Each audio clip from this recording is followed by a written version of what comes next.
अब इस संसार के मध्य ऐसा कोई भी वीर योद्धा नहीं जो बाणासुर को परास्त कर सके। इसलिए अपना बल अपने पास रखो और इतने में ही संतोष रखो। भोले शंकर और बताओ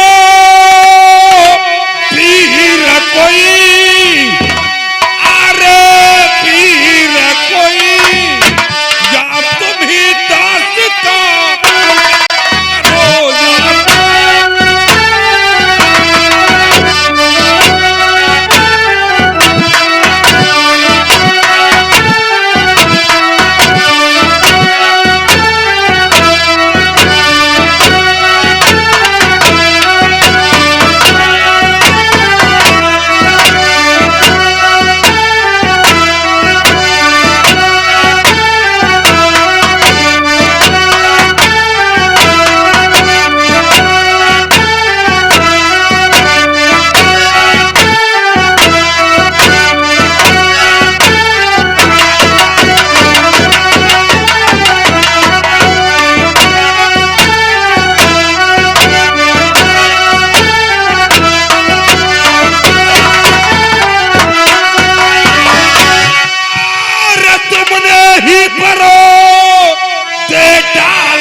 तुमने ही मुझे वरदान दिया है। अगर कोई योद्धा वीर नहीं बतलाते हो और स्वयं सन्मुख आकर के युद्ध नहीं करते हो तो मैं तुम्हारा कैलाश पर्वत छोड़कर कहीं नहीं जाऊंगा। या शंकर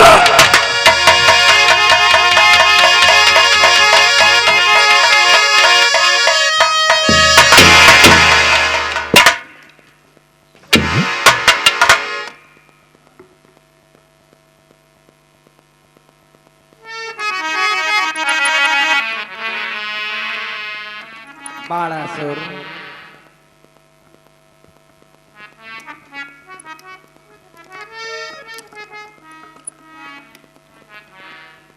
गिरे मोरख तू अभिमान करे, सीमा की बढ़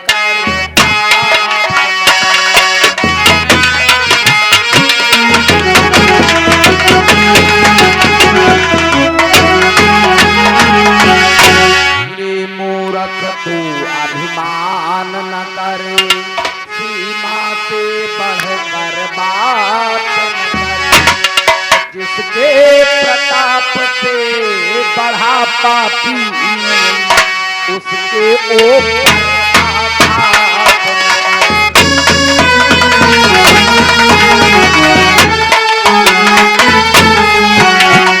जिसके प्रताप से बढ़ा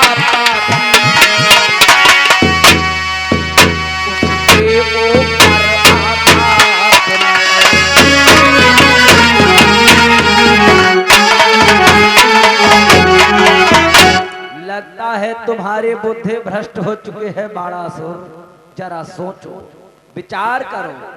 आज मुझसे तुम रण की मांग करते हो, बल की मांग नहीं, ये हम पर आघात कर रहे हो बाणासुर। जरा सोचो, विचार करो कि जब मैंने तुम्हें पढ़ाया है तो अब क्या नीचा दिखलाऊं। जब मैंने अमर बना डाला तो अब क्या यमपुर पहुंचाऊं। जब मैंने ही तुम्हें बढ़ाया है तो किस तरीके से तुम्हें नीचा दिखलाऊं। जब एक बार मैंने तुमको अमृत का वरदान दे डाला, अमर कर दिया, तो कैसे मृत्यु के घाट उतारूं। और रही बात रण की, फिर भी तुम्हारे शरीर में वो क्षमता नहीं बाणासुर कि तू क्या संसार अगर आए फिर भी बल कि मुझे संघारक के सन्मुख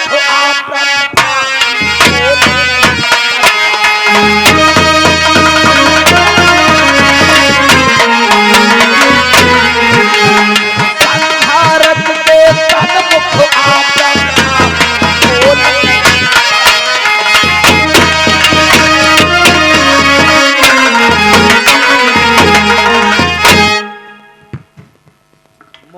धीराज, अरे तेरे शरीर में वो क्षमता कहाँ है कि एक संहार करता शंकर से संग्राम कर सके। शंकर एक योद्धा से रण की मांग कर सकता है, इसलिए सोनितपुर नरेश पाराशर शंकर तुम्हें चुनौती देता है और रण के लिए तुम्हें ललकार। बाणासुर, इस क्षण हम तुमसे संग्राम तो नहीं करेंगे, लेकिन उसके बदले में हम तुझे दूसरा वरदान भोले बाबा, एक बार वरदान दिया है तो बाणासुर का ये हाल है। अगर दोबारा वरदान दोगे तो बाणासुर का क्या होगा। घबरा नहीं बाणासुर, दूसरे वरदान के द्वारा तेरे भुजाओं की खुजलाहट शांत हो जाएगा। लाओ देवी, बस अपने हृदय पर धैर्य को धारण कर बाणासुर इंतजार कर। इस ध्वजा को संभाल, तेरे भुजाओं के खुजलाहट के लिए ध्वजा ही काफी।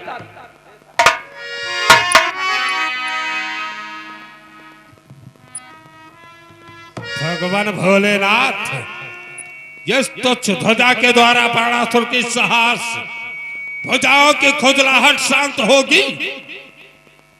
तीनों लोक चौदह भवन चुटकी में मैंने मसल डाला, लाखों गज मस्तक फोड़ दिए, सिंहों के दांत तोड़ डाला, तब मेरी सात भुजाओं की खुजलाहट नहीं शांत हुई। और ये तुच्छ सी ध्वजा के द्वारा मूर्ख बाणासुर, उठा ध्वजा को नहीं तो जल करके खाक हो जाएगा। मूर्खाधिराज, मेरी दी हुई शक्तियों के द्वारा बल वाला यश वाला यहाँ तक 1000 भुजाएं मेरी दे, आज मेरी दी हुई ध्वजा का अपमान करता है। तुझे ये नहीं मालूम कि ध्वजा में कौन कौन से गुण विद्यमान, कौन कौन से गुण विद्यमान है इस ध्वजा में। भोलेनाथ, कान खोल करके सुन ले बाणासुर, इस ध्वजा को ले जा अपने महल की ऊंची चोटी पर लगा देना। प्रतिदिन प्रातः काल उठते ही सर्वप्रथम इस ध्वजा को देखना। और जानता है ध्वजा में तुझे क्या देखना? क्या देखना है? कि जिस दिन ये ध्वजा झुक जाएगी उस दिन वो शक्ति आएगी। तेरी इन साहब भुजाओं की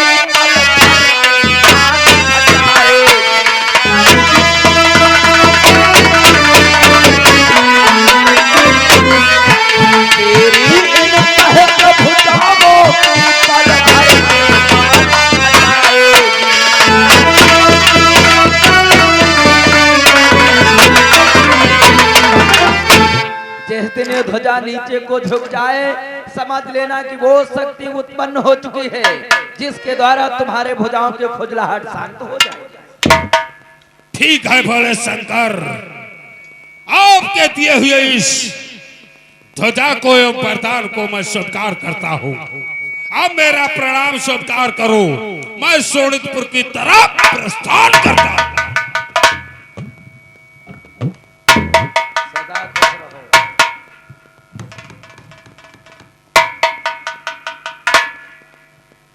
देवी, स्वामी, मुझे जिस बात का संदेह था वही हुआ ना। देखो बाणासुर कितना अहंकार के मद में आपके पास में आया, युद्ध की मांग कर रहा था। सच्ची कहते हो देवी, आज हमारे ही भक्त के हृदय में अहंकार का अंकुर जागृत हो गया। देवी, सत्य कहते हो। किंतु देवी ये भी तुम भली प्रकार से जानती हो, हम अपने भक्तों के हृदय में कभी अहंकार को पनपने नहीं देते हैं। इसलिए बाणासुर के हृदय के अहंकार को नष्ट करने के लिए कुछ नरलीला रचाना चाह रहे हैं देवी। स्वामी, वो कैसी नरलीला होगी जो आप रचाना चाहते हो? तो सुनो देवी, कि सोना हो प्रिया व्यापारी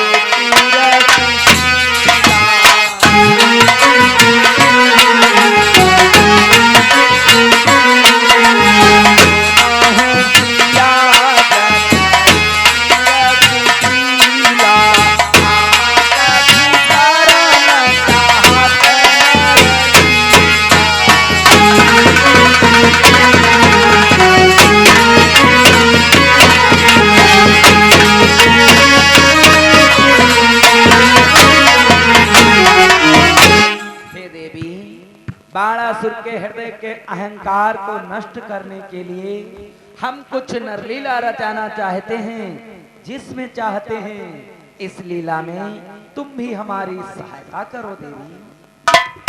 क्यों नहीं स्वामी, आपकी सहायता मैं अवश्य करूंगी। तो जानती हो देवी, अब हम अपनी शक्ति बाणासुर के महलों में एक पुत्री के रूप में प्रगटाएंगे। उसी पुत्री के द्वारा बाणासुर का सारा अहंकार हम चूर चूर करवाएंगे। स्वामी, मैं कुछ समझ नहीं पाई, आप किस प्रकार से नरलीला रचाओगे? धैर्य को धारण करो देवी, आवश्यकता आने पर हम तुम्हें सब कुछ समझाते रहेंगे। आओ आसन ग्रहण करते हैं। चलो स्वामी।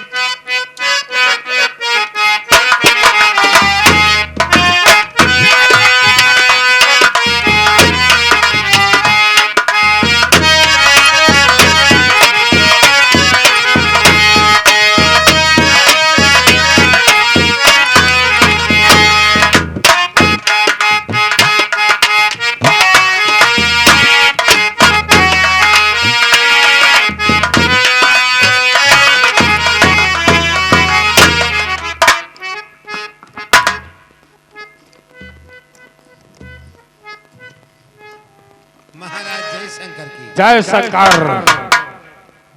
मंत्री चंचल नमका लागत है, पगड़िया गया क्या हो रे? झंडी झंडा उखाड़े लागे हुई। मूर्ख कहीं का, ये भगवान भोलेनाथ की दी हुई ध्वजा है, पकड़ इसको हाथों। ये भगवान भोलेनाथ की हाँ, ध्वजा है। मैंने इस विश्व के सभी राजाओं को पराजित कर दिया, अनेकों जंगली जानवरों को मैंने पराजित कर दिया, जैसे भालू, हाथी, शेर, इन सभी को पराजित कर दिया। अनेकों पहाड़ों को तोड़कर चकनाचूर कर दिया, तब भी हमारे सहस्त्र भुजाओं की खुजलाहट नहीं शांत हुई। अंत में भाग करके मैं कैलाश पर्वत पर गया। भगवान भोलेनाथ से मैंने बतलाया कि यदि कोई मुझको योद्धा वीर नहीं बतलाते हो तो स्वयं रण करने के लिए तत्पर हो जाओ। तब भगवान भोलेनाथ ने मुझको ये ध्वजा दी और इस ध्वजा को महल के सबसे ऊंची चोटी पर लगा दो। सबसे ऊंची चोटी पे लगा देंगे। और इस ध्वजा को तुझे प्रतिदिन देखना है। क्या देखना है? सीधी का ध्वजा, जिस दिन ध्वजाएं नीचे को झुक जाएगी, नीचे को बताइए। जिस दिन ये ध्वजा नीचे को झुक जाएगी, उस दिन वो शक्ति आएगी कि मेरी साहस भुजाओं की खुजलाहट को शांति मिलेगी।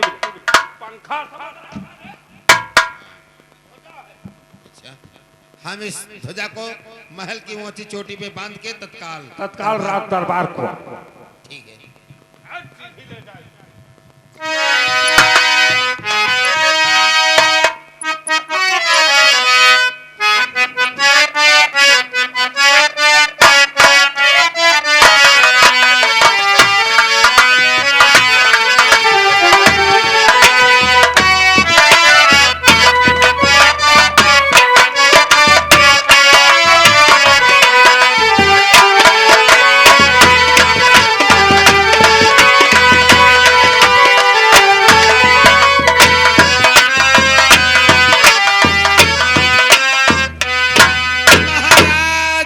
बाणासुर की जय हो।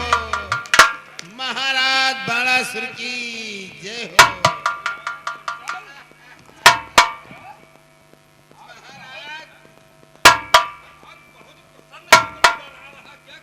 बहुत खुशी की बात है महाराज। आखिर में कौन सी ऐसी खुशी की बात है? एक होती है खुशी, एक होती है बड़ी खुशी। तहिमा तुम्हारे बहुत ही खुशी महाराज, बहुत खुशी की बात है। ध्वजा बांध करके महलों की तरफ से गुजर रहा था, फिर रास्ते में झपट्टा काकी मिल गई। महलों की खबर बतलाने क्या लगी। कहने लगी? महाराज, महलों में आपके महारानी के गर्भ से एक कन्या का जन्म हुआ है। क्या कहा? महलों में राजकन्या का जन्म हुआ है? हाँ महाराज, तब तो अवश्य खुशी की बात है। बहुत खुशी की बात है। महलों में राजकन्या का जन्म हुआ है। मंत्री चंचल, हाँ महाराज, ये इस खुशी में मंडप सजवाए जाए, ये इस खुशी में बाजे बजवाए जाए, ये इस खुशी में संत महात्मा ब्राह्मणों गरीबों में धन लुटाया जाए। वाह, जैसा तुम्हारा आदेश। चंचल महाराज, राजमहल में कन्या का जन्म हुआ है, इसलिए कन्या के नामकरण एवं नक्षत्र के बारे में भी जानकारी करना है। तो करना ही पड़ेगा। इसलिए जाओ, लाला पंडित को बुलाकर राज दरबार में उपस्थित करो। जैसा तुम्हारा आदेश। लाला पंडित, मेरी आवाज सुनते हो तो पोथी पत्रा लेकर के तत्काल दरबार में हाजिर हो। महाराज बाणासुर का आदेश है, लाला पंडित दरबार में हाजिर हो।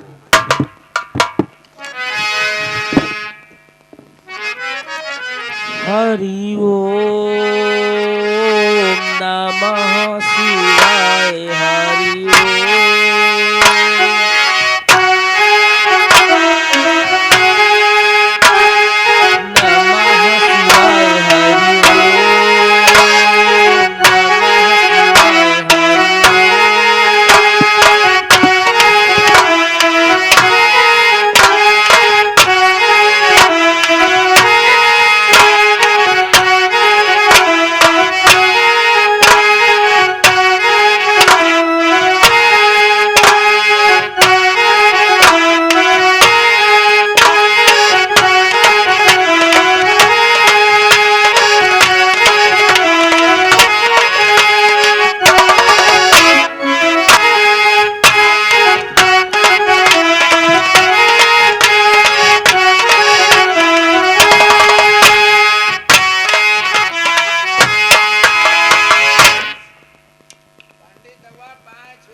खुशी रहो जजमान हिये कि दोनों फूटे, गिरो भंडारा खाए दांत 32 टूटे, होए बंश की नाच द्वार कुत्ता ना मुते।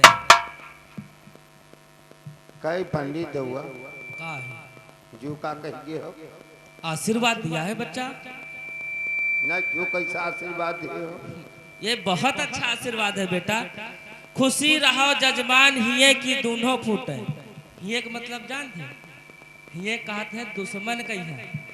तुम्हारे दुश्मन की आंखें फूट जाए, गिर जाए घुटनन भालो के दांत टूट जाए, वह के वंश ना रह जाए, इसका अर्थ ये है। अच्छा, यानी हमारे दुश्मन की आंखें फूट जाए हाँ दादा, और उसके वंश की नाश हो जाए, उसके द्वारे कुत्ता न मुते। समझने में फेर हो गया। हम कहे, हम क्या बता रहे नहीं हैं। नहीं नहीं, ऐसे नहीं। बहुत दरपल किस लिए बुलाए? महाराज दरबार में बैठे हैं, चलो प्रणाम करो। और महलों में राजकन्या का जन्म हुआ है, उसके नक्षत्र के बारे में जानकारी लेना है।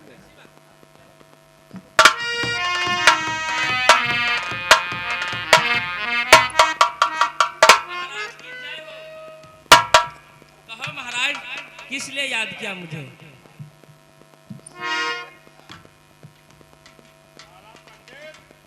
जी महाराज। महाराज, मैंने पान खा रखा है महाराज।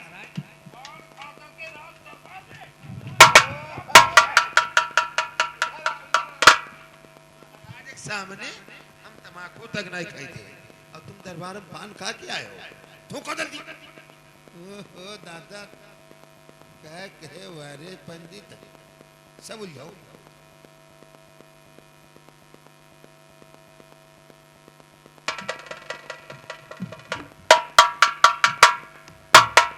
लाला पंडित, राज दरबार में आने का